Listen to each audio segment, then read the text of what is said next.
Ça y est, depuis la semaine dernière, on a rangé la déco d'Halloween, mais ça n'empêche pas de continuer notre périple québécois avec un autre habitant de Montréal. Bon du coup, préparez vos ceintures parce que ça va causer voiture, sortez vos mouchoirs parce qu'on va parler de mangas qui font vraiment bien pleurer, et surtout, mettez votre meilleur casque parce qu'aujourd'hui, dans l'histoire de lecteurs et de lectrices, on reçoit Julien de la Halte Manga. 3, 2, 1, place au générique. Voilà, on y est. Alors on arrête de blablater et on se met au travail. Ouvre grand tes oreilles, c'est important. Je suis pas bête, je sais que ça va pas être facile. T'as pas besoin de prendre des notes pour ça, enfin.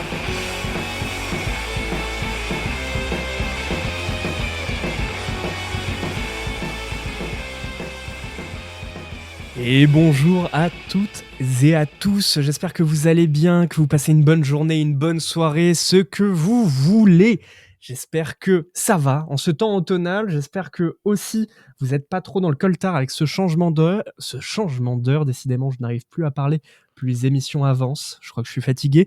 Heureusement, aujourd'hui je ne vais pas beaucoup parler dans cet épisode d'histoire de lecteur, puisque j'ai l'immense plaisir d'accueillir et de rencontrer un influenceur que vous connaissez certainement, que vous avez vu sûrement sur Instagram, peut-être sur vos applications de podcast, puisque j'ai le plaisir de rencontrer aujourd'hui Julien de la Halte Manga. Bonjour Julien. Salut, bonjour, bravo. On applaudit en même temps. Bravo. Ouais, Je mettrai salut. des applaudissements en post-prod. La Ouais, foule est en délire. Salut, enchanté. Merci de m'avoir invité. Honnêtement, je suis très, très apprécié que tu m'aies invité parce que c'est très cool. C'est très cool de faire un podcast. D'habitude, je suis toujours tout seul. Et là, d'échanger avec quelqu'un, c'est quand même quelque chose d'exceptionnel. Merveilleux. Merci encore d'avoir accepté de tourner cet épisode. Alors, pour celles et ceux qui ne te connaîtraient pas, eh bien, la question que je pose à chacun et chacune de mes invités, c'est d'où viens-tu, qui es-tu, à la manière de Zach Nani. Donc moi, c'est Julien. Donc j'ai un compte Instagram qui s'appelle la Halte Manga sur l'entièreté des réseaux sociaux. Maintenant, on parle de manga, mais aussi de films d'animation, d'animés, de films tout court, et aussi de romans graphiques, parce que j'essaie un peu d'ouvrir un peu mon univers de lecture et de vision. Ça fait maintenant peut-être 4 ou 5 ans que j'ai cet Instagram. Je l'ai ouvert pendant la Covid parce que j'avais envie de parler avec du monde qui aime le manga autour de moi. Et voilà, c'est à peu près tout. Et je vis à Montréal. Ville où il neige 5 mois par an, où il fait très froid, mais la vie est très agréable. Trop cool, on y reviendra justement sur le fait que tu vis à Montréal. Alors, écoute, est-ce que ça te va si on commence d'emblée avec la première question de cet épisode ? Ouais. Ok, question simple que je pose à chacun et chacune de mes invités à nouveau. Quelle a été tout simplement ta première lecture manga ? Alors, ma première lecture manga, pour les moins de 20 ans, même les moins de 30 ans, vous la connaîtrez sûrement pas dans son premier nom, mais ça s'appelait Fly, qui maintenant s'appelle Dragon Quest Dai. C'était à l'époque publié par J'ai lu, Feu J'ai lu, super maison d'édition qui proposait des œuvres fabuleuses, mais des traductions chaotiques et du papier de qualité Voilà. très médiocre, proche du papier chiotte, mais ouais, franchement, donc j'ai commencé avec Dragon Quest Fly, volume 11. Ah oui, d'accord, ok. Ouais, volume 11. Moi, je commence pas par le départ, ça sert à rien. C'est ça, bah oui. En gros, donc nous, à l'époque, à l'école primaire, moi, je suis baigné dans la génération Club Dorothée, donc c'était les animés le matin, Dragon Ball, tout ça. Et il y avait Fly. Et en gros, l'école avait organisé, j'étais en CE1 ou CE2, une vente de livres. Et donc, du coup, il y avait des libraires qui venaient. Et ça, c'était génial. Franchement, c'est quelque chose, je ne sais pas si ça se fait encore, mais c'était top. Il y avait un libraire qui venait, et il avait une salle, et il proposait toutes sortes de lectures et que tu pouvais acheter. Okay. Et je me souviendrai toujours, il y avait 2 mangas. C'était City Hunter. Ok. Et Dragon Quest Fly, excuse-moi, je confonds toujours, mais bon, on va dire Dragon Quest parce que acheter Dragon Quest, c'est quand même bien. Bien sûr. Même si les couvertures, les dernières couvertures sont abominables et la traduction, pas super. Mais bon. Ok, très bien. Et en gros, il y avait le volume 7 et je crois volume 7 ou 8 et le volume 11. Et moi, j'ai un frère jumeau, et mon frère a pris le volume 7. Moi, j'ai pris le volume 11. Le volume 11, ça coïncidait un petit peu avec la fin de l'animé, donc c'était vraiment tout nouveau. OK. C'était vraiment, une découverte totale Ouais.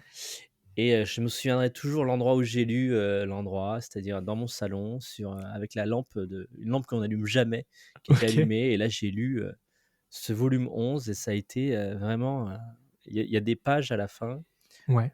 spoiler alert, où le père de Fly se transforme, qui ont mais marqué mon esprit à tout jamais.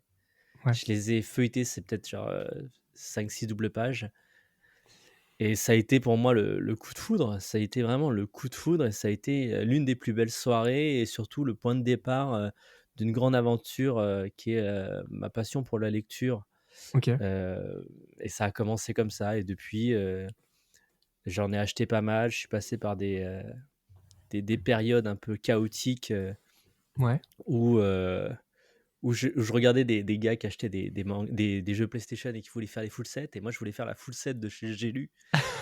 Génial! Ah Et je me ouais, suis OK. dit: «J'allais tous les acheter», donc j'en ai acheté pas mal Ouais. pour qu'au final je me suis dit: «Mais c'est complètement débile» parce que les 3 quarts à la fin les séries sont arrêtées ou des choses comme ça. Mais j'ai quand même acheté, le dernier, JoJo Bizarre Adventure qui était sorti à l'époque Ah oui, d'accord, OK, pour le très prix bien. de 60 €, heu, OK, oui, non mais avant l'annonce de la réédition. Donc le prix fut, douloureux, surtout, pour la qualité du manga en soi, papier. ouais, Mais l'œuvre JoJo Bizarre Adventure est quand même exceptionnelle aussi. je suis extrêmement d'accord. Parce Je viens de que découvrir, récemment, JoJo Bizarre Adventure. ah J'ai ouais? acheté, les premiers tomes, la semaine dernière Ah et ouais? vraiment je comprends ce que tu dis, c'est zinzin. S'il y avait la caméra, enfin si le podcast était filmé, par le Seigneur et les Bien esprits, sûr. je suis tatoué avec des tatouages de JoJo Bizarre Adventure, mais Incroyable, personne hein. ne le verra, personne ne le verra. Voilà, donc lisez JoJo aussi, c'est très important, pour votre culture. Bien sûr. C'est un point de départ qui est aussi assez impressionnant dans le manga et qui a, imprégné le manga de mille et une façons. Alors, tu parlais de Fly, tout à l'heure. Aujourd'hui, c'est la quête de Dai, Oui, si je me c'est trompe ça, pas.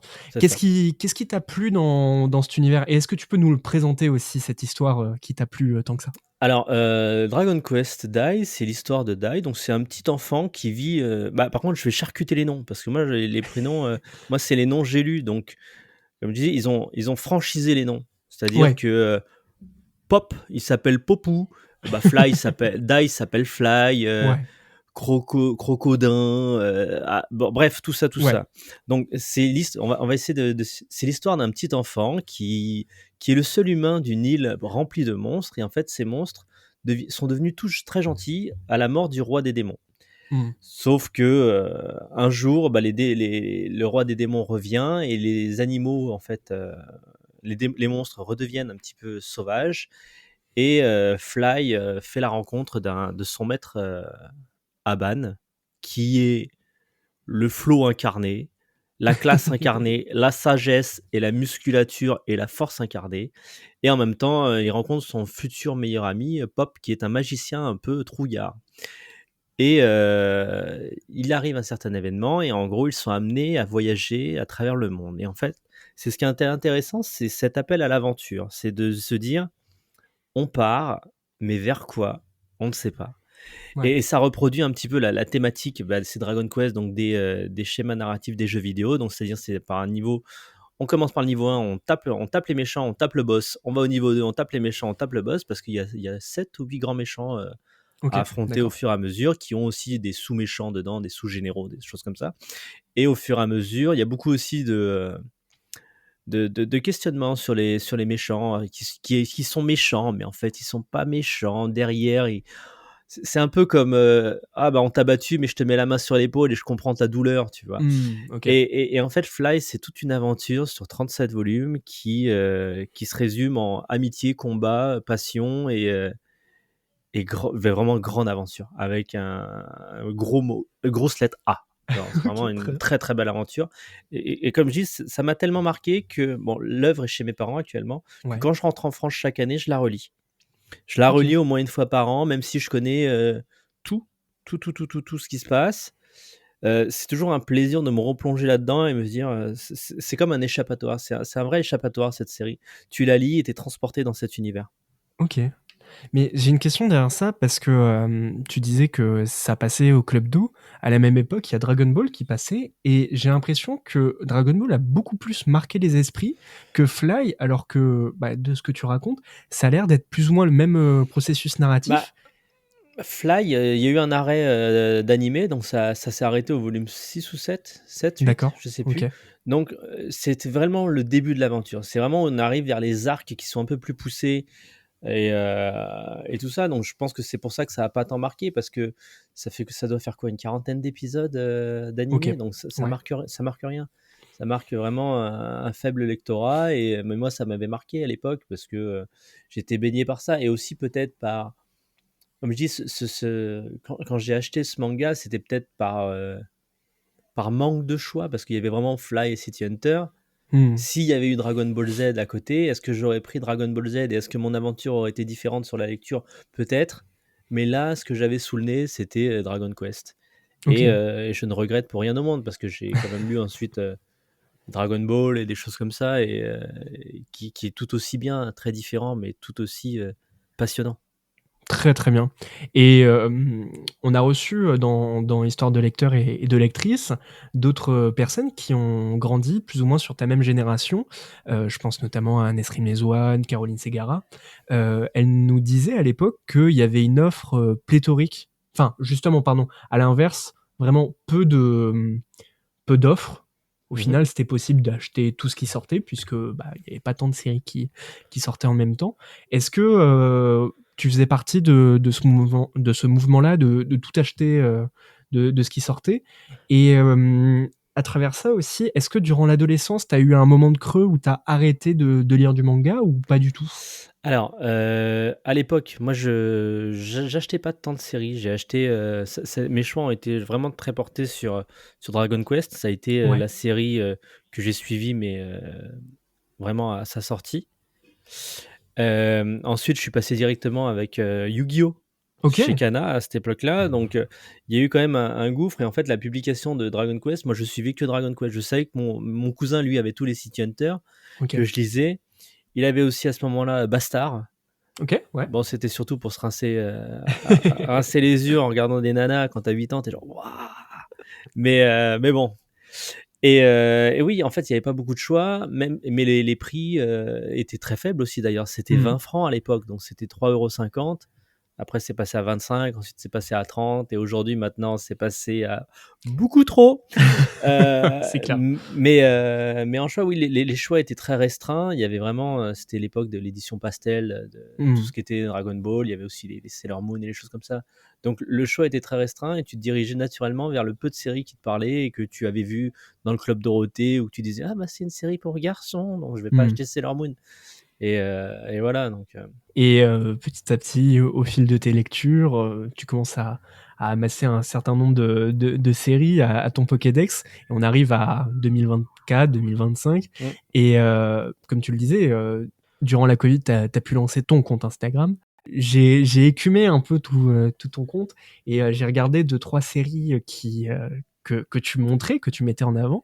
Et j'ai vu qu'on était majoritairement sur du middle seller, voire des mangas, on va dire, de niche. Est-ce que c'est voulu et est-ce que tu mets en avant des petites et des moyennes œuvres en étant conscient de ça? Non, je mets avant tout des séries qui me parlent. Je mets Ouais, pas, peu importe que ce soit, des millions de ventes comme du One Piece, ou des très, très petites ventes comme, Mibu Gishiden ou des choses comme ça. ouais. Moi, ce que je veux mettre en avant, c'est d'abord, je veux pas être un compte qui met en avant des séries parce qu'il faut mettre en avant, parce que Mmh. tu as reçu le service presse, parce que tu as machin. Je trouve que c'est un peu, fausser l'exactitude des faits. Donc moi, je préfère mettre en avant des séries qui m'ont parlé, et je veux pas, mettre en avant des séries qui sont là pour faire du chiffre. Parce que je sais très bien que si je mettais plus de séries en avant, plus de One Piece, plus de machin, ou Ouais. que je twistais un petit peu ma vision éditoriale en allant plus dans le drama ou dans des choses comme ça, je ferais plus de vues. Est-ce que ça m'intéresse? Non. J'ai essayé une fois pour savoir si ça marchait. Ça marche, mais c'est chaotique. Honnêtement, Ouais. c'est pas les commentaires, c'est vraiment pas très nuancé. C'est: «Ah mais toi tu sais pas, moi je sais». Et ça m'intéresse pas. Et en fait, c'est pas vraiment. Moi, je préfère parler aux 20 pélos du fond qui veulent découvrir des séries plutôt qu'à la grande masse qui veulent pas entendre ce que tu as à dire et que t'es là pour les chiffres. Les Oui. chiffres, ça m'intéresse pas. Ce qui m'intéresse, c'est de partager avant tout. Et sur tes dernières séries mises en avant, voire même des séries que tu as mises en avant il y a 4 ans, 3 ans, qu'est-ce que tu retiens quel a été le titre qui t'a marqué sur cette période-là? Ouf, facile. Prisonnier Riku.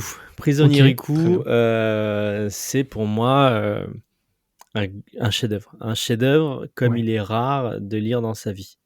ok.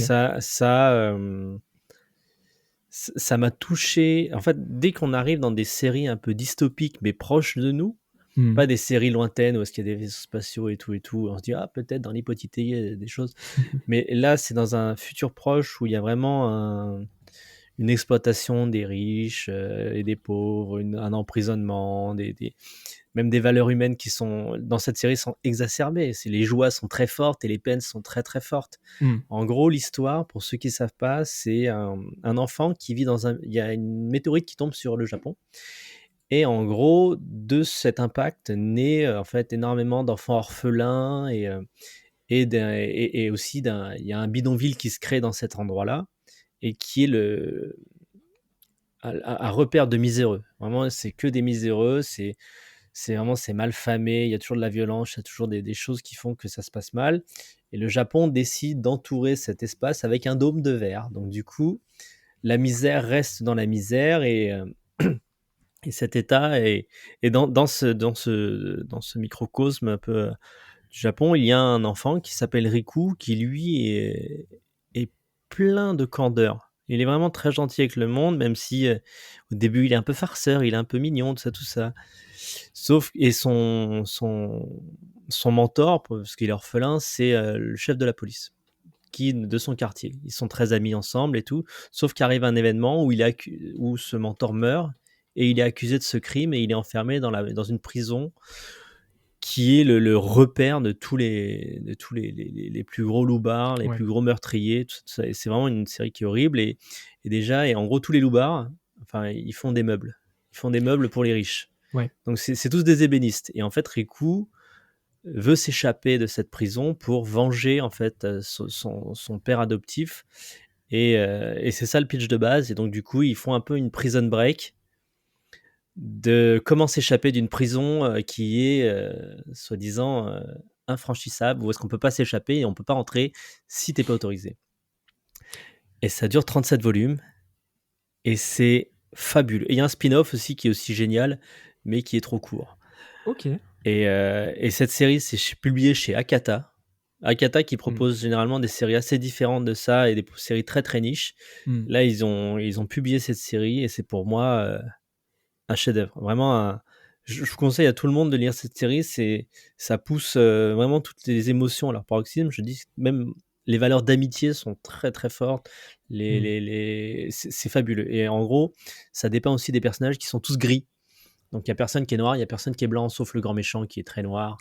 Mais sinon, tous les personnages ont leur part de pourquoi je suis méchant. Je suis méchant parce que ça. Il m'est arrivé ça, il m'est arrivé Mhm. ça. Et en fait, c'est le destin les a foutus parfois dans une position qui les rend coupables d'être qui ils sont.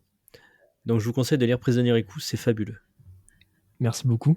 De Merci rien. beaucoup pour ta présentation. Je peux pas dire plus parce que t'as tout dit en fait. C'est totalement ça. Est-ce que tu l'as lu ou pas du tout, toi? J'ai lu les 3-4 premiers tomes Ah, pour tu l'instant. commences, tu ne fais que Je commence. commencer. Mais oui, mais je pense que aussi ce qu'il faut mettre en avant, c'est le trait de l'auteur Ah, le qui trait est, est fabuleux. enfin, Fabuleux ce trait. Ce c'est un trait travail du noir ouais, ouais. le travail d'ancrage est phénoménal.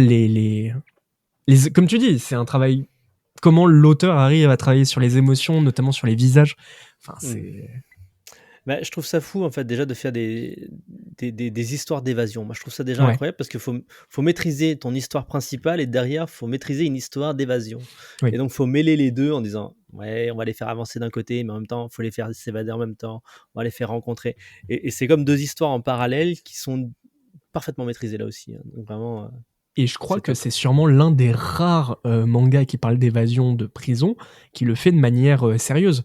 Parce Ouais. que, j'ai d'autres exemples d'animés, de mangas, mais c'est toujours de la comédie Mmh. et Bah, là, il y a pas de là, il y a des moments de rire et oui, tu rigoles, mais c'est pas porté vers la comédie. Tu sais très voilà, bien c'est que ça. chaque action a pour derrière une importance et néfaste ou positive sur les personnages Mmh, mmh, mmh. et franchement, c'est génial, c'est top.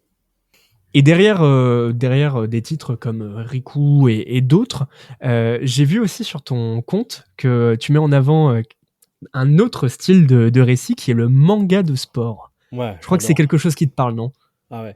Bah, j'adore le manga de sport parce que, c'est des récits qui sont ancrés dans le réel. Ouais, OK. C'est, c'est ça qui me parle le plus, c'est surtout les récits qui sont ancrés dans le réel et je trouve que le sport ça exacerbe un petit peu tout ce qu'on vit. Comme, tu le vois s'entraîner, tu le vois se dépasser, tu te dis: «Est-ce qu'il va réussir? Est-ce qu'il va machin? Est-ce qu'il va truc?»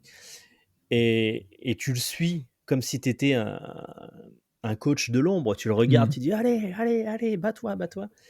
Et tu le regardes et ça, tu regardes Hippo, tu as envie qu'il triomphe à chaque coup de poing. Bah oui. Tu regardes, Ansel Sakamichi, tu as envie que le coup de pédale suivant va le faire, qui va doubler le personnage. Merci. Ou ouais, Oui, mais franchement, Ansel Sakamichi, lisez Ansel Sakamichi, hein, l'édition, il manque la jaquette, mais sinon, oui, c'est très bien. mais C'est rien pas que grave. pour, avoir la saison d'après, Ah acheter ouais, ce manga, i achetez-le, c'est franchement génial.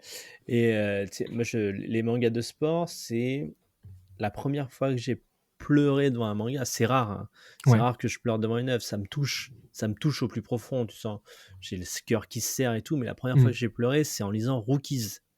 Ah, je connais pas. Euh, ah, ah bah, tu rates quelque chose. OK. C'est l'auteur de Rokudineshi Blues, donc OK, oui. chez Pika Édition, qui s'appelle Rakai Blues, qui a été publié chez J'ai lu, précurseur à l'époque. Et en gros, ils ont sorti une autre série. Et l'auteur a sorti une série qui s'appelle Rookies. OK. Et en gros, c'est un professeur qui croit en ses élèves. Il croit en fait au potentiel de chacun et en fait que les enfants ou les étudiants qu'il va avoir sont la fleur de demain. Vraiment, c'est et donc il arrive dans une école où qui a un club de baseball et ce club de baseball en fait a eu des problèmes la saison 2 saisons avant OK. et c'est que des loupards qu'il y a dedans. C'est que des OK. loupards, sauf une personne passionnée et il décide en fait de redonner à ce club sa brillance d'antan. Genre c'est vraiment ce qu'il Ouais. était à l'époque et donc en gros il entraîne des jeunes et c'est cette série qui m'a touché, c'est que tu vois un professeur qui croit en ses élèves, tu vois un gars qui se démène et tu vois ces jeunes qui, au début, sont comme ça parce que personne ne croit en eux. Tout le monde Mmh. dit, mais vous êtes des bons à rien, les gars, vous êtes que des loupards. Et donc, eux, ça les fout dans un statut. Et donc, ils vont continuer à être comme ça. Toute ta vie, tu vas dire à tes gamins, ouais, vous êtes nuls. Et ben, le gamin, Bien il va sûr. dire, bah, on est nuls. Et ben, cette série, c'est ça. Et en gros, ils croient en eux et les gamins, ils se dépassent et après, au fur et à mesure, ils se mettent à aimer le baseball, mais aussi à avoir d'autres enjeux derrière. C'est-à-dire, par exemple, il y en a un qui court très vite et il court très très vite, mais il peut aller au national, mais en athlétisme. Est-ce qu'il va OK. rester dans l'équipe de baseball ou Incroyable. est-ce qu'il va aller en athlétisme parce que ça peut l'emmener plus loin ou est-ce qu'il doit rester avec ses copains et bref, il y a beaucoup de c'est vraiment genre une histoire de fraternité et c'est ça qui me plaît dans le sport, c'est toutes ces notions de lien entre les gens, au-delà de l'exploit et de réussir quelque chose, c'est vraiment ces amitiés qui se créent et en gros, ça, je trouve ça très chouette. Est-ce que c'est un GTO avant l'heure? C'est un GTO pendant l'heure, je crois. D'accord. C'est, OK. mais c'est très différent, ça n'a il y a des phases comiques, c'est des phases drôles, mais c'est pas, je veux dire, grotesque. Parce que Ouais. GTO, c'est parfois très grotesque dans Oui. le Mmh. on appuie dessus, rigoler et je trouve ça très drôle. J'adore GTO. Lisez GTO aussi, c'est très, très bien. L'édition simple est mieux que l'édition double à la portée de la main, c'est plus facile à porter et mais vraiment cette notion de prof qui aidant et ses élèves qui se dépassent, franchement, c'est fabuleux. Donc Rocky, c'est super et le dernier d'ailleurs que j'ai lu, manga, on va dire de sport, même si, enfin si c'est du sport, c'est de la danse, Ouais. Subaru. Ah oui, chez Subaru Nabhan, hein, Shinaban, bien sûr. heu, ça aussi, ça m'a. Moi j'ai un frère j'ai un frère jumeau, donc du coup, l'histoire m'a touché parce que c'est un frère et une sœur qui sont jumeaux au Mmh. départ. Et en fait, c'est une fille qui se dépasse au travers de la danse. Et, et ça aussi, ça a été une lecture qui m'a. Ouais. Mais quand je te dis chamboulé, c'est peut-être la plus belle lecture que j'ai eue cette année, quoi. C'est vraiment. C'est le dépassement de la fille quand elle danse et des choses comme ça.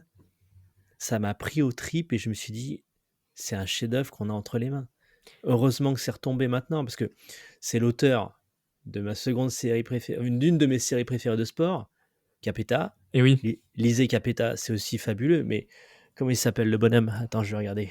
Il Attends, s'appelle sur le coup, Masahito Soda, voilà. à ne pas confondre avec le cola. Mais Très bien, très bien. très bien, jeu de mots, ça se voit que je suis vieux.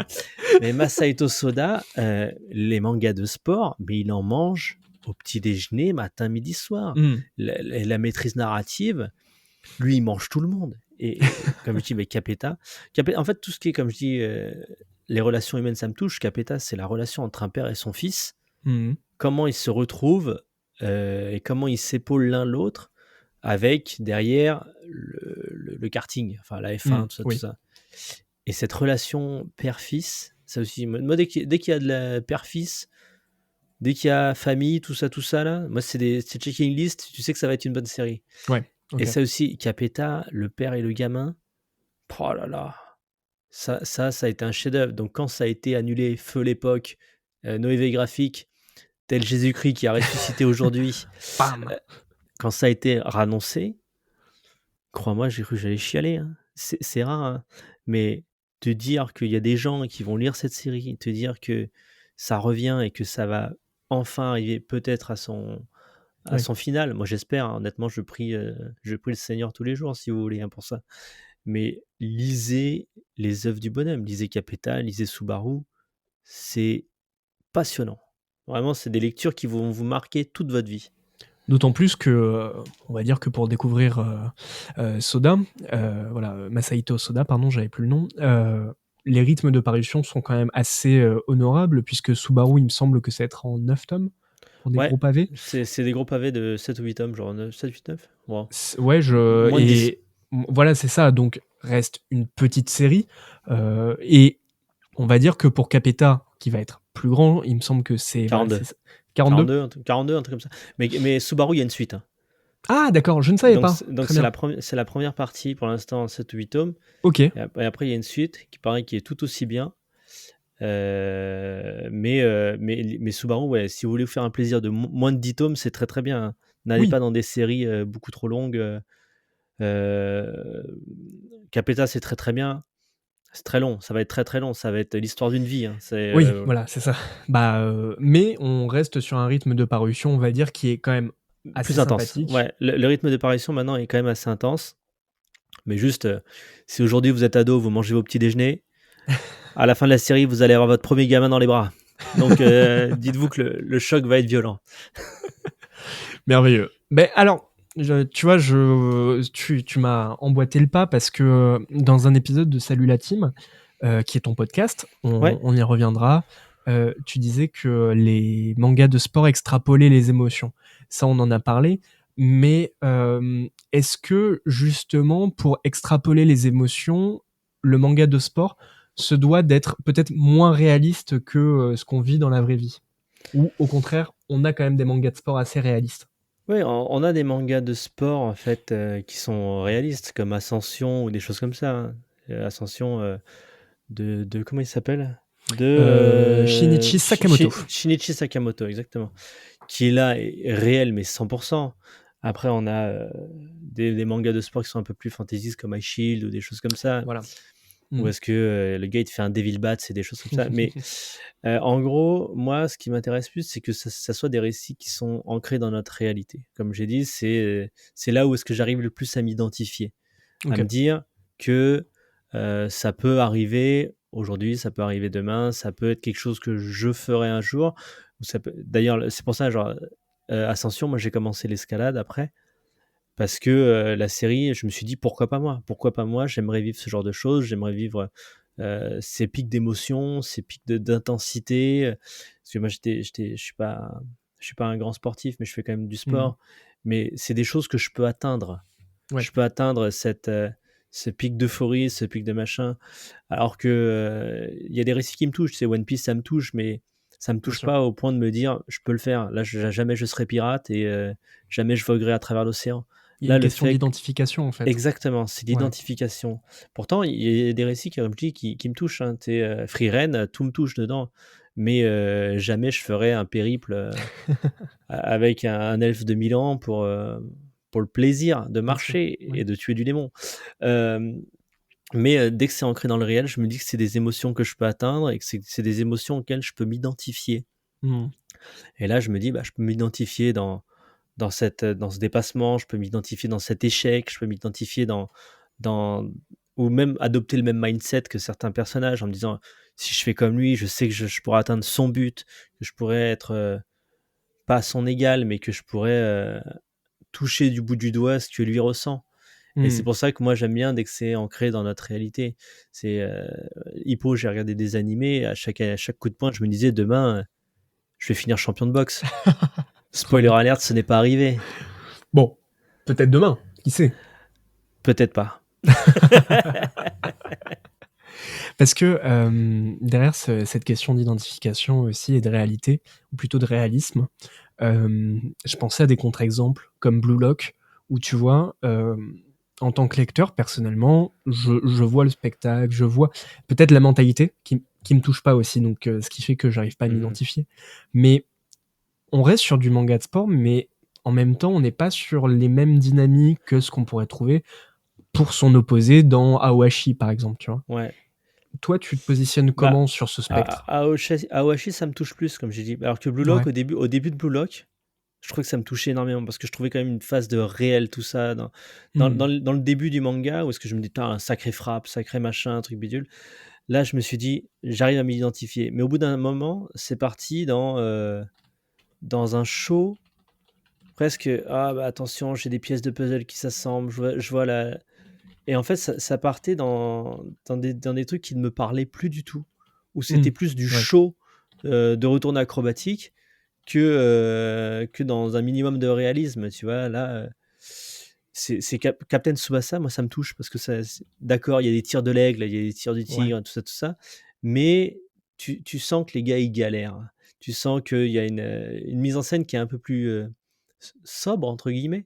Ouais. Alors que Blue Lock, c'est du cinéma. C'est vraiment c'est du show-off. Tu sais, oui, totalement. C'est boum, ça pose un pied par terre. Bon, allez, on va dessiner des pages très complexes avec des pièces de puzzle et tout partout. J'arrive à voir la vision. Oh là là. Oui, c'est ça. Et ça, c'est du popcorn. C'est du cinéma popcorn. Tu vois, vraiment, c'est. Alors que moi, je préfère des récits qui soient un peu plus. Qui lay back un petit peu. Genre, voilà, qui sont un peu plus intimistes derrière, où est-ce que tu te sens un peu plus concerné et tu te dis ouais, c'est bon, ça me touche, je le sens, qu'il se passe quelque chose et pas dans du cinéma popcorn. Je me détache très vite de ce genre de récit. Je te rejoins totalement. On parlait de Capeta tout à l'heure. Bon, forcément, on en a largement parlé. Peut-être que tu veux en parler un peu plus. Lisez Capeta. Lisez Capeta. Hein. Je pense que j'en ai assez parlé. Hein. Lisez Capeta. Si vous avez une relation très sympathique avec votre père ou votre mère ou peu importe, ça va vous toucher. Bon, si vous n'avez pas de parents, lisez quand même, ça va vous toucher. Mais c'est génial. Franchement, c'est génial. Et le rythme est assez sympathique. Et là, je crois qu'il y a 7 ou 8 volumes qui sont sortis. C'est ça, 8 volumes actuellement. 8 volumes qui sont... Chez donc, vous pouvez enchaîner 8 volumes d'un coup d'un seul. Et après, mettez des commentaires dans le podcast pour dire que c'était superbe. Et là, je viendrai liker après. Merveilleux. Est-ce que tu as d'autres recommandations manga de sport comme ça à la volée ou tu veux qu'on enchaîne? Attends, je vais regarder. Alors, j'ai dit Ansel Sakamichi, c'est bon. Pendant que tu cherches, moi je peux vous conseiller un autre manga qui n'est pas Ansel Sakamichi, mais en scène, toujours chez Kurokawa, qui est super sympa. Manga sur la danse classique, où on suit l'évolution d'une petite danseuse rat de l'opéra qui va danser pour les plus grands sur les plus grandes pièces classiques, et c'est hyper touchant. Voilà. Trop bien, parce que moi, c'est une série que je voulais lire, donc c'est très bien que tu me le vendes. Ah bah, d'autant plus si t'aimes Subaru, c'est... Tu ne fais que rajouter une pierre à l'édifice de mes futures lectures. Et oui, j'ai une série à vous proposer que j'ai mis du temps à lire Ouais. parce qu'on m'a fait du forcing. Et je me suis dit, oui, t'inquiète, je vais lire. Et là, je l'ai lu. C'est Médaliste. Oh oui, d'accord. Alors, Médaliste, donc c'est malgré. Donc, c'est publié chez Doki Doki, je crois, quelque chose comme ça. Et c'est un manga sur le patinage où en gros on suit une petite gamine qui est très douée pour le patin et qui se fait entraîner par un patineur qui lui a malheureusement pas atteint le but qu'il voulait dans sa vie. Et ça aussi, c'est vraiment le truc le plus fabuleux que j'ai lu. Bah, je l'ai lu le même jour que Subaru. Donc la journée a été très très riche en émotions et les yeux étaient humides toute la journée. Parce qu'il y Honnêtement, avait de ça a la été poussière. la poussière d'émotions. Ouais. C'est ça. Et franchement, c'est vraiment chef-d'œuvre. Chef-d'œuvre. C'est drôle, c'est bien fait. Parce que ça explique aussi la mentalité japonaise face au sport et face au dépassement de soi, c'est-à-dire il faut être très très bon très très rapidement et que c'est surtout dans le patinage parce que c'est une usine à champions le Japon, paraît-il. Ouais. Moi mes rêves de patinage c'est Phil Candeloro et c'est tout. Donc pour les jeunes, ne cherchez pas qui Non. c'est. Non, ça a très mal vieilli. C'est un gros beauf. Voilà. Et voilà. Et putain, en plus j'ai vu une vidéo de lui hier. Oh, quelle catastrophe. Merci les recos Instagram, quoi. Donc, lisez Médaliste. Donc, c'est une histoire de dépassement de patinage artistique. Et franchement, c'est superbe. Là aussi, les émotions ont été très fortes. Et c'est du coaching d'enfants de 6 ans pour faire du patin. Et la fille est très douée. Et le gamin et le coach est très, très bienveillant. Et on pense que c'est une série pour enfants, mais c'est un seinen. Ok, d'accord. C'est un seinen, donc malgré les dessins très gros yeux et voilà, c'est fabuleux. Je le vends très très mal. Non, mais, au contraire. Mais lisez Médaliste, c'est très très bien. Ben, merveilleux. Pour rappel, donc, Médaliste, c'est chez Nobinobi. On est sur un total, pour l'instant, de 10 tomes en France. Il y en a 13 au Japon. Et sans transition, on continue avec un nouvel invité, du coup, qui habite à Montréal. Et autant j'ai pas pu demander à Antonio dans l'épisode précédent la réalité du marché. Avec toi, je vais peut-être en profiter puisque tu es directement concerné en tant que consommateur de manga à Montréal. Toi, comment tu vois le marché actuel ? Est-ce qu'il y a du manga français, francophone, au Canada ? Alors, nous au Québec, on a tout ce qu'il y a en France. D'accord. Plus toutes les publications d'Amérique du Nord. D'accord. Donc, on a les gros volumes de Berserk, de Hellsing, de Trigun, des choses comme ça chez Dark Horse.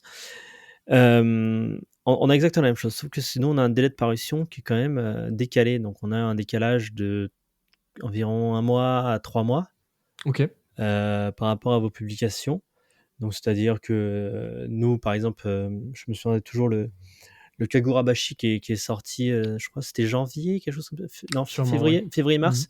Nous, on l'a eu en mai, quelque chose comme ça. Donc, ça a été quand même assez tardif par rapport à publication. Donc, nous, on doit prendre notre mal en patience. On est toujours, même dans la création de contenu, on est toujours décalé par rapport à tout le monde.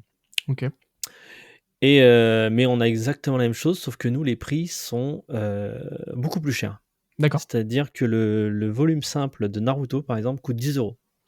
Ok, au lieu de 6,90. Ouais, ok. Donc tout coûte très très cher, tout coûte une fortune.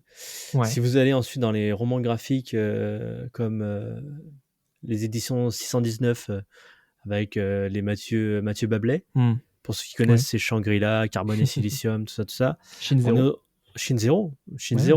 On est aux alentours de 60-70 $. Ok. Donc les prix, attends, je vais vérifier tout de suite si je dis pas d'ânerie, parce que nous, en fait, le prix affiché, c'est pas non plus le prix définitif parce qu'il y a des taxes. D'accord. Qui s'ajoutent. Et en fait, c'est ça la problématique. C'est vraiment que nous, on a des prix qui sont beaucoup plus élevés qu'en France, malheureusement. Ouais. Mais ce qui fait que eux, c'est en fait les frais de douane et l'importation en soi qui coûte cher. Ouais. Donc on se retrouve vraiment à... Et ben non, je me suis trompé. Le Mathieu Bablé est à 40 plus les D'accord. taxes. Donc 40 CAD. Attends, je fais la petite conversion. Bien sûr. Donc il est à 30 € environ. Ok, très bien. Ce qui reste tout de même une certaine somme, qui est pas forcément loin de la France, mais Mais tu rajoutes 4-5 balles sur tous les trucs, en voilà. gros. Et en France, on a la loi Langue qui protège le livre avec un prix unique, c'est-à-dire Ouais. que ce soit la Fnac ou une librairie indépendante, on trouvera le bouquin Le même prix au même partout. prix. Ouais. Est-ce que au Québec, vous avez aussi cette loi ou un équivalent qui fait que, on va dire, les grosses chaînes font pas des prix dérisoires contre les librairies indépendantes? J'en sais rien du tout par rapport à Ouais. ça, mais moi qui a pour habitude d'aller chez les petits pour acheter des choses et ensuite voir chez les grands, et si je le trouve pas, les prix sont exactement les mêmes partout.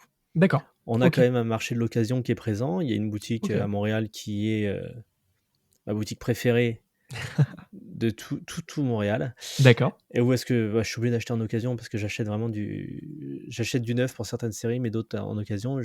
Sinon, je perdrais énormément d'argent. Mais oui, les prix sont similaires partout, et les marchés d'occasion sont similaires à ce qu'on trouve sur Le Bon Coin, par exemple, en Ok. France.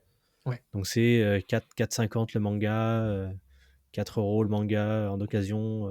Ce qui du coup est peut-être plus intéressant au Canada Ce vu qui les est différences de prix. qui est plus intéressant, qui est énormément intéressant par rapport au portefeuille, mais bon, ça reste du marché de l'occasion, donc l'éditeur n'en Mmh. profite pas en soi, et ça fait pas de vente pour l'auteur ou le dessinateur. Ça, Ok, il faut être conscient de ça, c'est que quand on achète de l'occasion, c'est bien. Moi, je dis toujours acheter de l'occasion, mais ça ne bénéficie pas à la maison d'édition en soi. bien sûr. Est-ce que tu remarques quand même des tentatives pour, de la part des éditeurs français pour satisfaire le marché québécois, Je nord-américain? je sais qu'il y a des maisons d'édition comme Glénat qui ont un Glénat Québec, D'accord. Glénat Canada, ou Hachette qui ont aussi un Hachette Canada ou des choses comme ça, ou qui essaient de s'implanter sur le marché nord-américain, à voir comment ça va se passer dans les années à venir. Mais Ok. est-ce que c'est aussi fort qu'en France ou quoi que ce soit? Pas du tout. On n'a pas de soirée de lancement, on n'a pas les soirées One Mmh. Piece. Ça pourrait être génial, hein, d'avoir des soirées One Piece Ouais. à l'extérieur. Mais après, reste à voir comment ça se passe par rapport à la distribution, au rapatriement, parce que nous, on a la douane et des choses comme ça. Mais Ouais. c'est encore un peu timide à ce niveau-là. De temps en temps, on a des auteurs qui viennent, mais ça reste là aussi mineur. Mineur. Ça reste mineur. On a eu Louis, l'auteur de Red Flower, qui est venu. D'accord. Oui. Sinon, on a eu chez Ankama, on a eu Surya l'année dernière, il y a 2 ans, qui est venu, celui qui fait. Attends, comment il s'appelle? Reaper? Non, non, Non, ça non, c'est non. Géraud, ça. Ah. Surya, Ankama, Tali, je crois. Tali, la fille de la nuit, quelque chose comme ça. D'accord, je connais pas. Très bien. Et qui lui était venu, mais lui, il était venu via son intermédiaire éditeur, dans son éditeur anglais, enfin américain. Donc, ils sont un peu timides encore à ce niveau-là, mais même Glénat, l'année dernière, par contre, elle avait fait venir. C'est une BD qui marche bien chez les enfants avec une sorcière, là. Putain, oui, je vois. C'est pas prune, c'est pas brune, c'est C'est Brume, Brume. brume. Voilà. C'est Brume Mmh. de Karine Handler. Mmh. Voilà. Et elle est venue l'année dernière. Elle est venue, D'accord. donc il y a quand même des choses qui se font. Il y a quand même un petit. De temps en temps, ça arrive, parce que nous aussi, on a un festival de la BD à Montréal Ah d'accord, OK. qui dure 3 jours. On a le salon du livre, ou des choses comme ça. Ouais. Mais actuellement, ouais, ça reste très mineur, et les maisons d'édition, je pense qu'on n'est pas un marché assez important pour qu'elles puissent s'y intéresser et investir sans doute de l'argent ou pour des événements ou des lancements. Mais ça, j'adorerais, hein, j'adorerais qu'il y ait ça. Ouais, je vois. Et à côté, est-ce que vous êtes un marché francophone ou un marché américain? Je te pose la question parce que j'ai l'impression que le marché nord-américain, c'est avant tout un marché de l'animé, qui consomme majoritairement de l'animé, et après qui se rabat sur les mangas, notamment à cause des prix. Est-ce que c'est vraiment le cas? Bah, je peux pas être en mesure de te répondre parce que c'est vraiment du cas par cas selon chaque individu. Je sais que, tout ce qui est animation au niveau film ou des choses comme ça comme Chainsaw Man, Demon Slayer Hmm. ou là encore, il y a eu le film du gars qui a fait, le truc là avec la Terre là, du mouvement de la Terre Oui, d'accord. qui est sorti, qui s'appelle 100 mètres, et oui, ils sont vachement en avant par rapport à la diffusion d'animés, de films, d'animation Hmm. ici en Amérique du Nord. Concernant la vente, je sais, enfin j'ai eu des retours par rapport à, en fait, Montréal est géré par une boutique qui a le monopole en fait de la vente de trucs de manga, qui D'accord. s'appelle l'Otaku Manga Lounge. Ok. Et eux, même si tous les jours il y a du monde, ça galère. Ça Ok. galère parce que les prix sans doute. Mais ouais, c'est ça. Il n'y a pas beaucoup de boutiques de manga. Il n'y a pas beaucoup de gens qui veulent se lancer dans l'aventure de manga parce que c'est compliqué. Il faut soit faire du manga et en même temps faire à côté du roman graphique ou des choses comme ça. D'accord. Mais oui, ça se porte énormément vers sur les animés Hmm. parce que budgétairement, c'est hardcore, quoi. C'est vraiment hardcore. Et peut-être que tu as l'info, peut-être pas. Si tu l'as pas, on passe à autre chose. Mais est-ce que en termes de référence classique du manga, toi qui as connu les deux pays, on va dire, la Mhm. France et le Québec, est-ce que tu vois des différences Non. Non. Tout le monde aime la même chose, tu sais, tout le monde va Ok. aimer Chainsaw Man, comme en France, tout le monde aime Chainsaw Ouais. Man, tout le monde va aimer dans sa période Tokyo Revenger parce que, en gros, on est dans une diffusion, même dans les animés et des choses comme ça, mondiale. Oui. Donc, forcément, les diffusions d'animés vont influencer les ventes des séries. Et vu que c'est pas on n'est plus dans les années 80 où est-ce que, enfin 90, où un film était diffusé 6 mois aux États-Unis et 6 mois plus tard en France, parce qu'il y avait. Là, on est sur une simulcast, donc tout Ouais. le monde a tout en même temps, donc les mouvances sont identiques et les séries qui se vendent sont toutes les mêmes et celles qui se vendent pas sont malheureusement toutes les mêmes. C'est très rare d'avoir un marché, sauf au Japon, où au Japon vraiment qui eux ont tout, qui eux leurs têtes de vente sont pas forcément les mêmes que nous, parce que ils ont des codes différents des nôtres, mais en Amérique du Nord et en Europe, les Banger Masterclass, vous êtes pas prêts, sont tous les mêmes. Bon, ben, si je résume bien, le Québec, un marché naissant, mais qui a du fil à revendre, si je peux dire. Je sais Ouais. plus ce que c'est l'expression. Très très bien. Bien, si ça te va, j'aimerais enchaîner avec la dernière partie de ce podcast qui m'intéressait. Ben, c'était tout simplement de parler plus précisément de toi et de ton contenu sur Internet. Ouais. On l'a cité, tu fais du contenu sur Instagram. Tu fais aussi un podcast qui s'appelle Salut la team. Ouais, je fais un Ouais. podcast qui s'appelle Salut la team. Bon, là, ça fait longtemps que je n'ai pas sorti d'épisode parce que je suis parti à Istanbul me faire des implants. Et j'ai pas eu le temps d'enregistrer des trucs. Et avec la masse de travail que j'ai, c'est surtout un plaisir d'enregistrer la chose. Et je veux pas que ça devienne une corvée où est-ce que je me dis tous les mercredis, il faut que j'allume, il faut que j'enregistre et tout. Ouais, j'ai un podcast ça dure 10 minutes à chaque fois. On parle Ouais. d'une seule série. Et je parle surtout de mon ressenti face à cette lecture. Généralement, c'est des bonnes ressentis parce que j'ai pas envie de prendre une lecture que je déteste et de cracher dessus pendant 10 minutes. Ça m'intéresse pas. C'est surtout des très bonnes recos. Et à mon avis, hein, ça se trouve, vous Je détestez. confirme. Et en gros, à la fin, je propose également une musique en rapport avec la lecture qui peut habiller la lecture et le moment en soi. Et voilà, ça dure 10 minutes, c'est très sympa. Et j'ai un ton de voix qui est suave et sensuel. Très chill, très posé. Chill, très Exactement. posé. Et que, Ouais. c'est notamment pour ça, hein, je te connaissais bien évidemment à travers tes réels, mais c'est vrai que le podcast, ça a été le pompon sur la Garonne, comme j'aime tant le dire, puisque vraiment en termes de contenu et de mise en avant, on touche à la fois sur du manga, sur du comics, sur de la BD, donc c'est assez hétéroclite. Ouais. Mais tu viens de le dire, tu mets toujours une petite musique en supplément à la fin, une petite recommandation. Ouais. Pourquoi ? Pourquoi pas ? Et oui. Je pense que c'est toujours intéressant d'habiller. En fait, là, on se nourrit avec les yeux pendant nos lectures, mais pourquoi pas se nourrir aussi avec les oreilles, Mmh. avec une musique qui habillera la lecture et qui terminera l'expérience à 360. C'est-à-dire que vous en avez pour les yeux, vous en avez pour les oreilles, et comme ça, vous passez un moment et vous arrivez à lier le tout et vous dire, putain, parce que si tu écoutes, je sais pas, un opéra très intense, je pense pas que tu vas l'écouter à 8 heures du matin en faisant ton boulot ou en prenant le métro, ça va juste t'énerver. Alors que là, si ça habille la lecture et que ça te met dans une ambiance parce que les lectures sont pas forcément positives, hein. Comme là, j'ai lu La Route récemment, Mmh. c'est pas une lecture où est-ce que tu vas sortir en étant ah franchement, je suis trop bien dans ma vie. Mais je pense qu'il y a des musiques qui se lient naturellement à des lectures, et là, c'est pour ça que je vous dis, j'essaie d'en faire partager et que je me dis: «Bon, bah, ça peut être un chouette moment». Mettez une petite ambiance, une petite lumière, des petits speakers, une petite musique et une petite lecture, et là, vous partez pour 1 heure et demie de plaisir ou de larmes ou de tristesse, mais ça va être, génial. Je me suis permis de te poser cette question parce que, je sais pas si c'est voulu, mais, je trouve que ça s'inscrit dans une mouvance qu'ont certains auteurs de séries.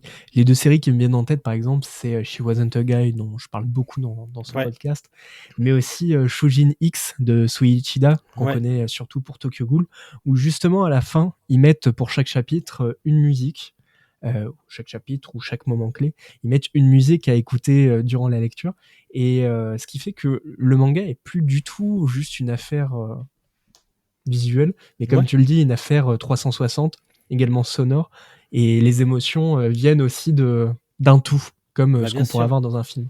Bah, bien sûr, mais bien sûr. Mais aussi ça marque des auteurs, hein. Il suffit de voir l'auteur, Hirohiko Araki de JoJo Bizarre Adventure, où tous les stands Oui. ont des noms de band, de musique ou des choses comme ça. Mmh. Donc la musique aussi l'influence dans son récit, influence dans peut-être quand il écrit les pages, peut-être que tu vois? Donc moi je me dis que ça se lie à la lecture, et que c'est pas des médias qui sont, à se séparer, mais au contraire, c'est des médias qui doivent être, genre, fusionnés les uns aux autres. Mmh. D'ailleurs, l'une des plus belles expériences que j'ai eues face à ça, c'est, il y a 2 ans, au salon de la BD de Montréal, il y avait une soirée expérience où un groupe jouait en live, de la musique, ce D'accord. qui est trouvable sur internet, hein, sur l'œuvre de Shangri-La de Mathieu Bablé. OK. Donc ils Waouh. jouaient en même temps de la BO, en même temps ils avaient animé tous les visuels de Mathieu Bablé sur des écrans géants, et en même temps, attention pompon, il y avait des acteurs qui jouaient en même temps et qui passaient de temps en temps dans les allées, et ça OK. ça a été une expérience quand même exceptionnelle, et là franchement, c'est quand tu te dis que tout s'allie les uns aux autres, hein, même tu rajoutes du théâtre, allez, que ça soit encore plus, on rajoute une couche, et ben là, ça a été vraiment, fabuleux, fabuleux. Donc c'est C'est pour ça que je dis polyphonique. ouais, franchement, je dis: «Lisez, mettez de la musique».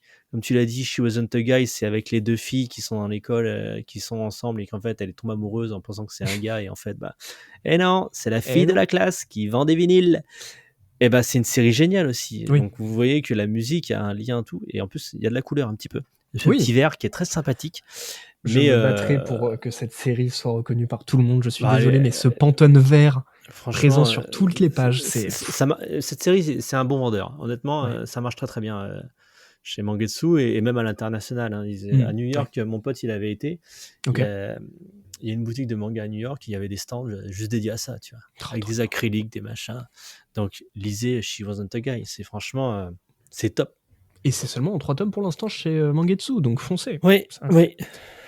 incroyable. Alors on a parlé du son, on a parlé des pages. J'aimerais te parler aussi de l'image parce que, je trouve que tu as un certain, tu apportes un certain soin, à l'esthétique de tes vidéos, de tes posts.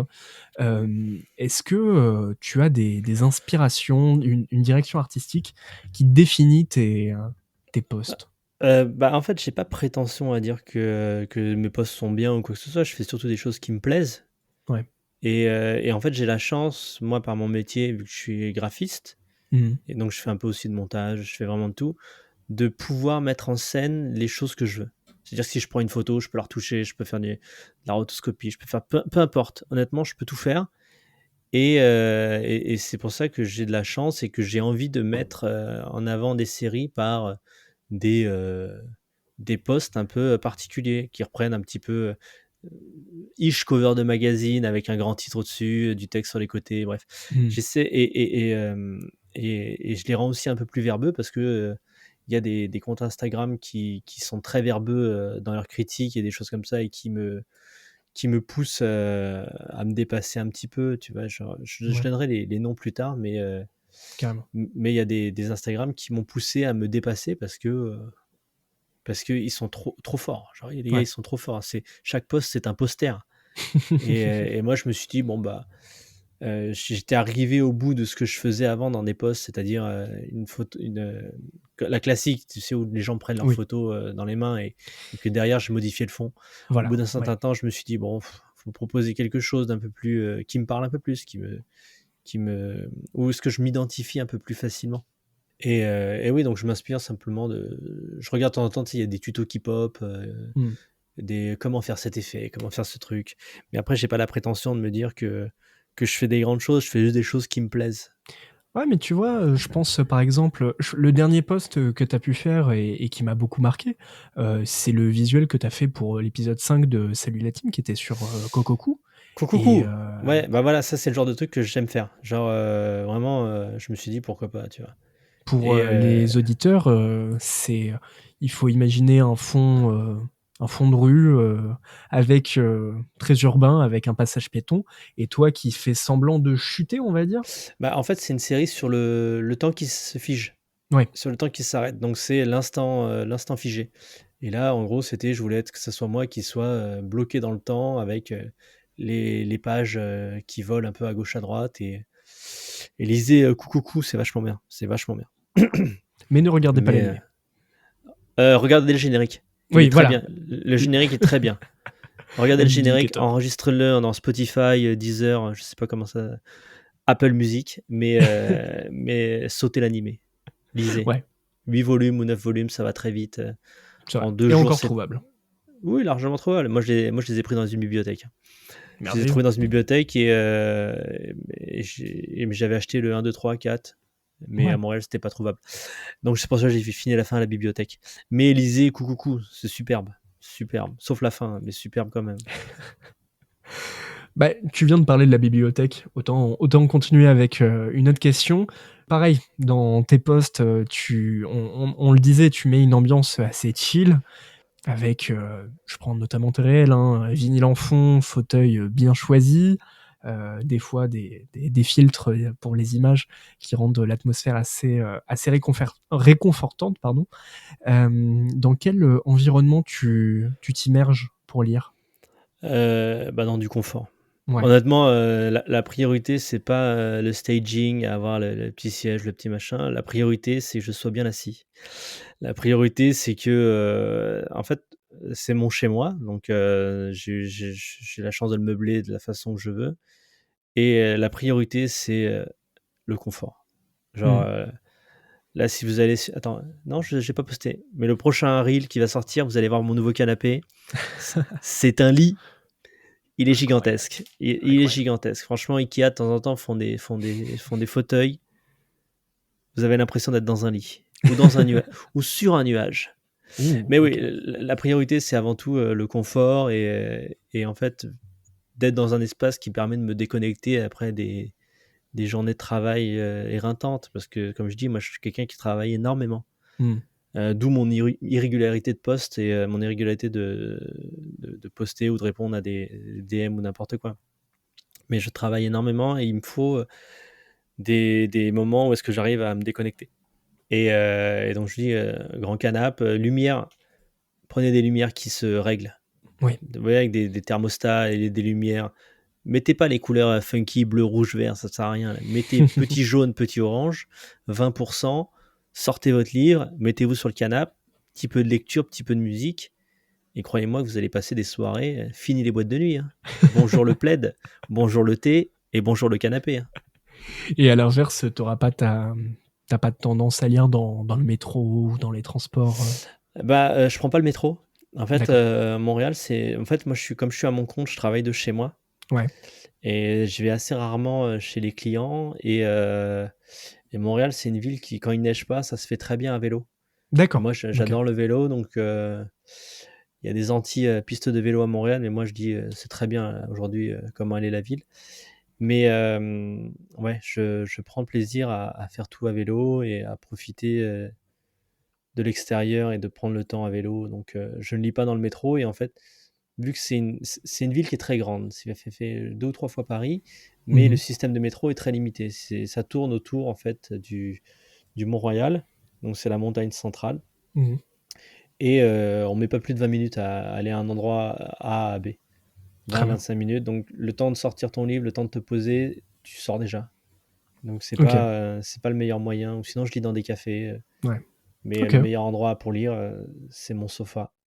Ouais. Et pour autant, la lecture peut se faire à plusieurs. Comme tu Oui, le oui. disais dans ton podcast, non, sur ton compte Insta, tu as l'habitude, tu as fait une lecture de Un groupe, club de lecture. un Ouais, club de lecture, voilà. c'est en gros, moi j'adore, je suis un peu le bibliothécaire de mes potes. Trop Mes bien. potes viennent et mes potes prennent des mangas chez moi. Toujours sans la couverture, parce que je suis maniaque, donc il faut retirer les couvertures Merci. pour pas les abîmer. Merci. Et en gros, je fais quand même pas mal de belles lectures, de belles découvertes. J'en prête pas mal à mes potes. De temps en temps, ils viennent chez moi bouquiner. J'ai ma copine qui, elle aussi, lit beaucoup. Mais elle lit, c'est un bulldozer. Dès qu'elle commence une série, elle va la finir. Elle lit de façon passionnée et passionnante. Ok. Et d'ailleurs, je lui ai fait découvrir des trucs. Et d'ailleurs, ma pile à lire descend grâce à elle, parce qu'elle lit les choses et elle me dit si c'est bien ou pas. D'accord. D'ailleurs, donc je vous conseille d'ailleurs, parce qu'elle m'a conseillé ça, mais que j'ai pas eu le temps de lire, Natsuko no Sake. C'est chez Vega Dupuis. Ok. Maintenant, c'est Vega Livre. C'est plus Vega Dupuis, c'est Vega Ah oui. Livre. Oui.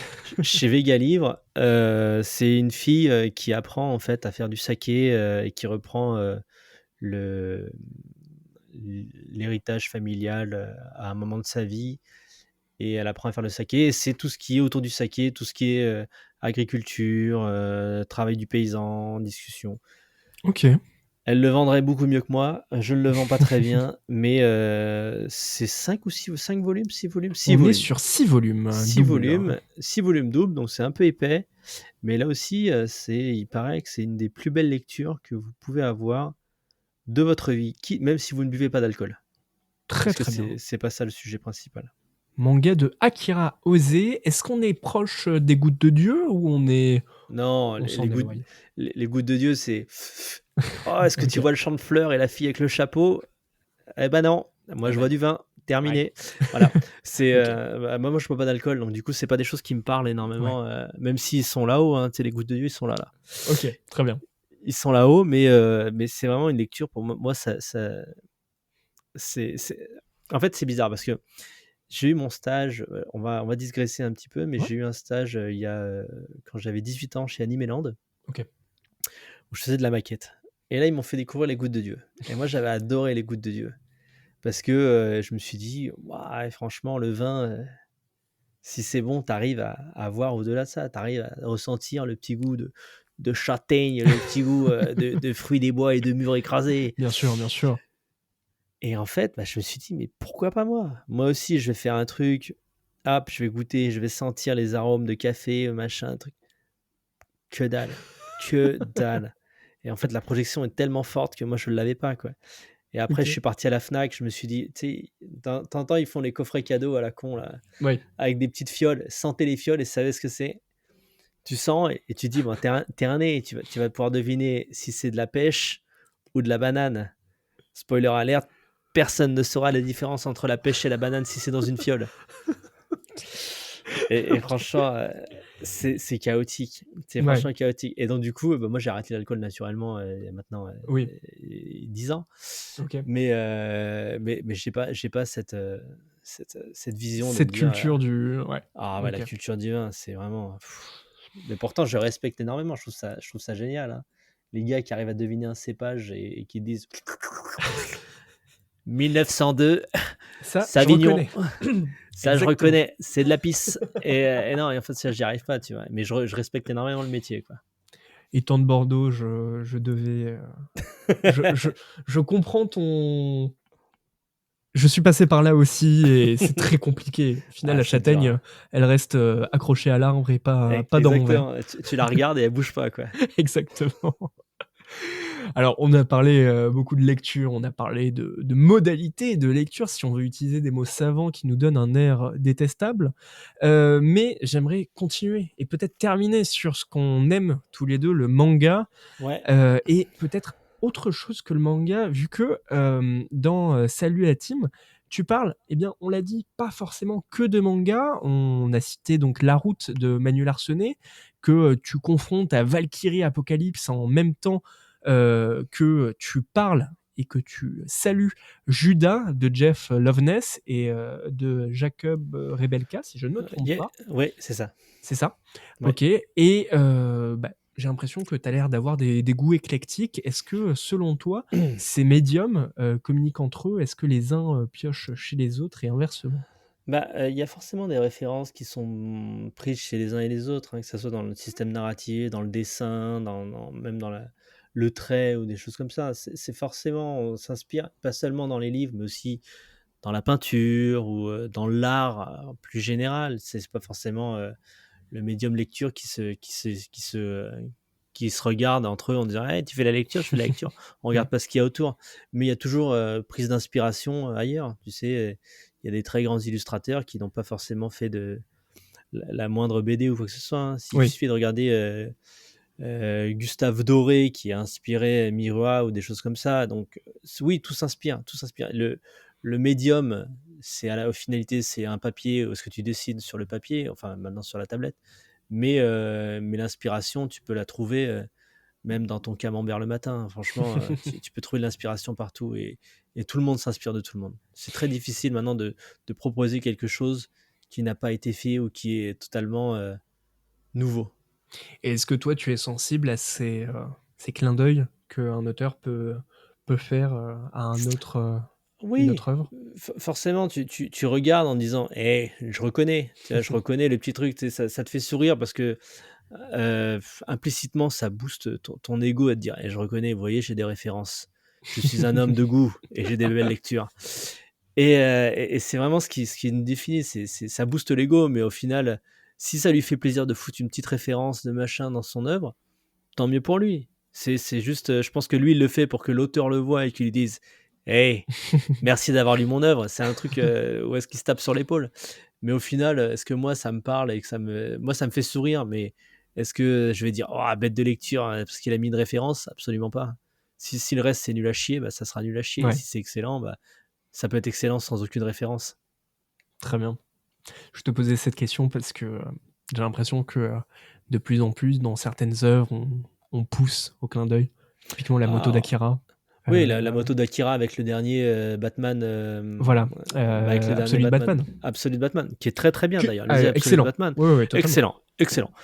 Mais oui, ça pousse à la petite référence, ça pousse au clin d'œil, ça pousse à même comme tu vois, genre, par exemple avec, Dan Dadan, tu sais, ça pousse Ouais. les références, mais au pays où est-ce que c'est? Par exemple, ça va chanter un opening X dans un pays et chez nous, ça va chanter Ranma, tu vois? Voilà. Tu vois, ça va sortir les voix de Bernard Minet, tu vois? «Qui es-tu, Ranma? Qui es-tu vraiment?»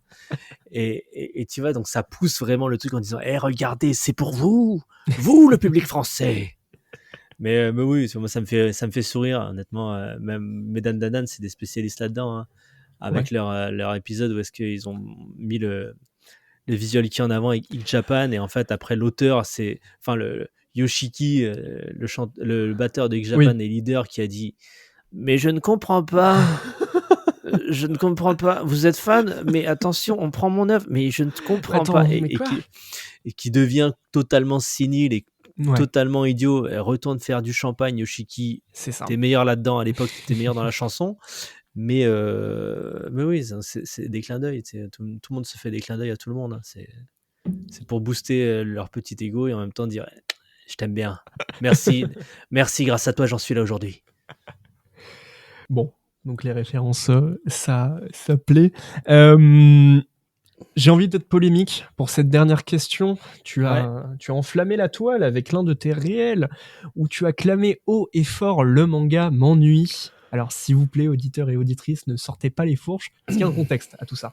Bah ouais, je trouve que actuellement on est sur un marché qui est très saturé. Ouais. C'est très saturé dans les lectures. Il y a tout le temps des choses qui sortent. Et en fait, ça c'est un système que même les maisons d'édition disent bah voilà, je vais prendre ta série phare, mais en fait au Japon ils vont dire tu prends la série phare, mais derrière tu vas nous sortir les 3-4 bouses qu'on a derrière. Eux ils sont obligés de les sortir. Donc tu te retrouves au lieu d'avoir un hit, t'as un hit et 4 bouses. Et à la fin, en fait, tu as des têtes de gondole en supermarché ou enfin chez ton libraire où il y a 80% de trucs qui ne seraient jamais sortis, je pense, Oui. si les choix étaient un peu plus réfléchis. Tu vois, et c'est le jeu d'un côté, et donc c'est pour ça qu'on arrive dans une saturation du manga où les 3/4 des lectures ne sont pas tant intéressantes. C'est c'est parce que c'est estampillé manga que tout le monde va dire c'est bien. Non, c'est pas Ouais. bien. C'est pas bien. Des bouses, il y en a plein. Et là, on est arrivé dans un système où est-ce que j'ai l'impression de voir plus de séries moyennes que de séries marquantes. Et après, il y a les éditeurs qui poussent certaines séries qui disent voilà, ça, c'est la série à ne pas manquer. Ça, c'est le banger. Ouais. Ça, attention, on va appeler 3-4 influenceurs qui vont faire de la pub là-dessus, qui vont dire tous le même narratif, tous le même truc. Mais franchement, ouais, donc j'ai été un peu saoulé, et c'est pour ça que ça m'a permis un peu aussi de reculer un peu face à ça et de me porter vers des lectures qui sont différentes, le roman graphique. C'est pour ça aussi j'ai pas mal de créateurs de contenu, je déteste dire le mot influenceur, de créateurs de contenu qui font du roman maintenant dans mes recos et mes choses comme ça. Même si je lis pas de roman, je trouve que c'est une vision qui est un peu différente, qui est même un narratif différent dans la façon d'expliquer les choses, dans la façon... Parce que là, j'ai l'impression que tous les créateurs de contenu manga, c'est la sainte trinité des mots, toujours les mêmes mots, toujours... Il n'y a aucune variation dans l'explication ou dans les... C'est toujours, ça commence par une phrase « Non, mais je suis choqué ». Et là, après, ça va te sortir « Regardez le dessin, c'est un banger masterclass, vous n'êtes pas prêts ». Et en fait, on se perd là-dedans et on a l'impression que tout ce qu'ils proposent, c'est moyen et qu'ils sont juste payés pour ça. Et donc, on se retrouve avec des séries mid où est-ce qu'on ne sait même pas qui croire, on ne sait même pas s'il faut croire les maisons d'édition, les créateurs de contenu ou quoi que ce soit. Donc, c'est pour ça qu'il faut reculer et se dire, je vais peut-être lire autre chose. Je vais peut-être lire du roman graphique. C'est pour ça que moi, je me suis tourné énormément vers les éditions 404, les éditions 619, même les Casterman, les choses comme ça, tu vois. Et grâce à ça, j'ai découvert des trucs qui sont fabuleux. Et maintenant, quand je relis le manga, je me dis, je vais lire des séries, mais je vais lire des séries qui vont me faire plaisir. Et je pense aussi que les romans graphiques, voire les comics, et autres formes, autres que le manga du coup, n'ont pas les mêmes rythmes de vie, les périodes de vie. De ce que je disais, c'était toutes les 4 semaines un manga qui sortait de la tête, de la table des nouveautés. Là où on va dire un Bâblé, ça reste longtemps. Shangri-La va rester sur une table, quoi. Ça va rester longtemps, c'est ça, c'est qu'il y a tellement un roulement qui est énorme que je me dis, mais putain, mais même les auteurs français, leur temps de visibilité par rapport au temps de travail est minime. Minime, et surtout que, après, les gens disent le manga français c'est pas bien, parce que c'est français, parce que c'est... Oui, alors faux, c'est faux. Quand Run to Heaven existe... C'est faux, Run to Heaven c'est génial, Space Punch c'est génial, Reaper Red c'est Flower. génial, Red Flower c'est génial. Bon, Red Flower il est lent sur la publication. Louis, si tu écoutes, tu es lent. Arrête de pousser à la salle, tu es lent. Mais ouais, franchement, et c'est ça qui me rend triste, parce que vraiment, on inonde, plus qu'on propose. Très bien. Bon, alors certes, c'est une note un peu douce amère qui conclura ce cycle de questions. Néanmoins, j'ai envie de finir avec une bonne note. Tout simplement, quel a été... si là, tout de suite, je te demande le manga qui a marqué ta vie, ou peut-être même la scène de manga qui a marqué ta vie, à quoi tu penserais? On retournerait sur Prisonnier Riku. Ouais, du coup. Ouais, avec une phrase, c'est nique tout, sauf ta famille. Genre quelque chose comme ça. C'est quelque chose comme ça. Attends, je vais essayer de te retrouver. Mais il y a un symbole. Donc c'est vous baissez tous vos doigts, vous levez le troisième et vous levez le pouce et vous dites nique tout sauf la famille. Et ben moi, c'est la scène la plus impactante du manga. Très bien, très bien. Mais ouais, franchement, Prisonnier Riku, ça m'a marqué. Franchement, Ouais. c'est sublime. Bah, foncez lire Prisonnier Riku. On a cité beaucoup de mangas, beaucoup d'œuvres de manière générale. Pour finir, est-ce que tu aurais quand même une dernière recommandation? Même pas manga d'ailleurs, que ce soit musique, Ouais, art. ouais. Bah, je vais recommander 2 œuvres. Ok, très bien. Je vais faire un manga quand même. Ouais. Manga, lisez Akane Banashi. Lisez Akane Banashi, c'est génial. C'est franchement trop bien. Je sais que le Rakugo, ça parle à personne. Je sais que le Rakugo, il y a 2 ans, personne ne savait ce que c'était. Mhm. Mais imaginez ça, que c'est du stand-up, mélange avec du théâtre, mais et assis sur un coussin. mais en soi, c'est génial. Hein. Et franchement, c'est superbe. C'est vraiment une série qui est superbe, Mhm. que je Oui. ne conseillerais... que je conseille à tout le monde. Vraiment, si vous aimez en soi le théâtre, le stand-up, vraiment les choses bien écrites, tout est bien. Genre, tout est bien dans Carrément. Akane Banashi. Avec une mise en scène phénoménale. Parce que phénoménal. justement, les scènes de Rakugo sont imagées avec les histoires qui sont dessinées, avec un humour génial.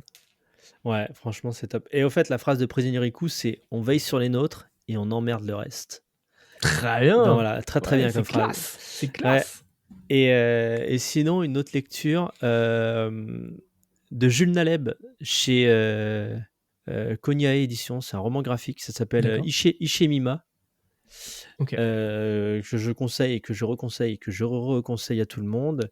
Très C'est un roman, enfin c'est un roman graphique d'amour avec des enjeux de grands dieux et des choses comme ça. Et c'est visuellement très emprunté de Miyazaki, des costumes empruntés des familles d'Afrique, des choses comme ça, des grands costumes, des grands apparats, même d'Amérique du Sud. C'est très très beau, visuellement, c'est très très bien.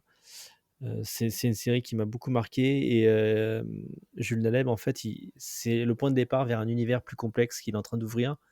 Et c'est la première partie, c'est une première histoire dans cet univers. Et c'est fabuleux. C'est français, donc lisez français, parce qu'il y a des choses superbes. Voilà, c'est ce que je conseille. Après, Judas, c'était top. Franchement, Ouais. Judas aussi, c'était top. Ça Ok. remet en place, ça rebat les cartes sur l'image de Judas dans la religion et ça emprunte un peu de la religion, parce qu'il y a une religion basée sur Judas, je crois. Bref, D'accord. Ok. et sur son importance dans l'œuvre. Mais après, je sais pas si vous êtes croyant, ça vous parler. Si vous n'êtes pas croyant, ça vous parler. Moi, je ne suis pas croyant, mais je trouvais ça superbe. C'est ce que je Très, très bien. conseille. C'est vraiment ce que je conseille. Ah non, une troisième reco, excusez-moi. Allez, allons-y. Une dernière. Pour finir en beauté, Exactement. si vous aimez les séries en moins de 10 volumes, je vous conseille une série évidemment en 10 volumes Incroyable. qui s'appelle Le bateau de Thésée, qui est fabuleux, qui est de Toshiya Higashimoto. Mm. C'est chez Vega Livre. Ouais. C'est une relation entre un père et son fils, et il y a une petite touche de voyage dans le temps dedans. Mais c'est bien fait, c'est très très bien fait, et c'est un peu une enquête. Et c'est génial. Et sinon, suivez un compte, ça s'appelle La Halte Manga, c'est vachement bien. Et un podcast qui s'appelle Salut la team. Bah justement, merci beaucoup. J'allais te poser la question où est-ce qu'on peut te retrouver. Du coup, sur Instagram, la Halte Manga et ton podcast Salut la team, dispo un peu partout. Ouais, partout. Non, pas partout. Spotify, parce que j'arrive pas à le mettre sur Apple Music. Ah merde. Ok, d'accord. Boomer. C'est ok, c'est ok. Tu m'expliqueras. Exactement. Eh bien, écoute, Julien, merci beaucoup. Bah, c'est moi qui te remercie. Merci d'avoir été patient parce qu'on a décalé ce rendez-vous plusieurs fois à cause de moi. Il n'y a aucun souci. Le principal, c'est que ça sorte et je suis extrêmement content de t'avoir eu parce Bah que, ouais. comme beaucoup sur cette émission, tu as été une inspiration pour cette émission et donc merci encore.